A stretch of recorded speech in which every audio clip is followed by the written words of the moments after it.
হোক রাগ ঝগড়া বা মনোমালিন্য, এই মাছের ঝাল যাকে খাওয়াবে সে কিন্তু মোটেই রাগ করে থাকতে পারবে না। বিয়েবাড়ি স্টাইলে আজকের হয়েছে মাছের তেল ঝাল। তো তোমরাও এভাবে একদিন ট্রাই করে দেখো, রাগ করে সে মোটেই থাকবে না। যাই হোক, মাছটাকে কিন্তু প্রথমেই ভালো করে ধুয়ে পরিষ্কার করে ম্যারিনেট করে নেওয়া হয়েছে। এবার সবজিগুলো একে একে কেটে নেওয়ার পালা। এদিকে পেঁয়াজ, আদা, রসুন, টমেটো, কাঁচা লঙ্কা সমস্ত কিছু আমি নিয়েই নিয়েছি। একে একে ভালো করে ধুয়ে নিয়ে বটিতে কেটে নিলাম।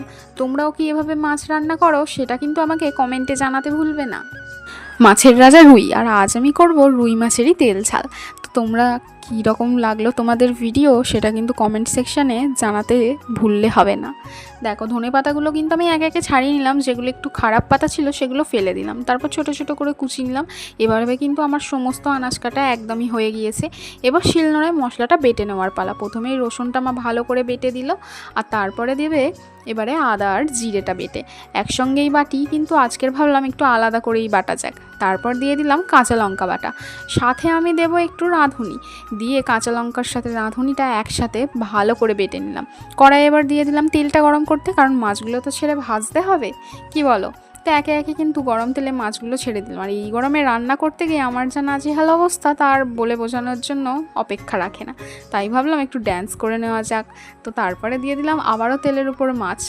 সেগুলো এভাবে কিন্তু আমি সমস্ত মাছগুলোকে একে একে ভেজে নিয়েছি। আর ওই তেলের মধ্যেই দিয়ে দিলাম পেঁয়াজ কুচি, দিয়ে ভালো করে যখন পেঁয়াজ কুচিটা একটু ব্রাউন কালার হয়ে গিয়েছে তারপরে দিলাম টমেটো কুচি। তারপর নুন, হলুদ আর গুঁড়ো লঙ্কা অবশ্যই দিতে হবে, আর তোমরা যতটা ঝাল খাবে সেরকম পরিমাণ দিয়ে দিও।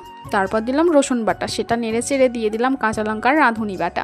দেওয়ার পরে আদা জিরে বাটাটাও দিয়ে দিলাম। এভাবে কিন্তু সমস্ত মশলাগুলোকে অনেকক্ষণ ধরে নাড়িয়ে চাড়িয়ে কষিয়ে নিতে হবে। মশলা যত কষাবে ততই কিন্তু টেস্ট। তারপরে দিলাম খানিকটা জল, আর দেওয়ার পরে যখন একটু কষে তেল ছেড়ে দিয়েছিল তারপর আরও নেড়ে চেড়ে জল ঢেলে দিয়েছিলাম। তার তরকারিটা কিন্তু আমার একদম ফুটেই গিয়েছিল। তারপর দিয়ে দিলাম মাছগুলো ছেড়ে, আর উপর থেকে ধনে পাতা ছড়িয়ে। এভাবে কিন্তু আমার মাছের ঝালটা একদম রেডি।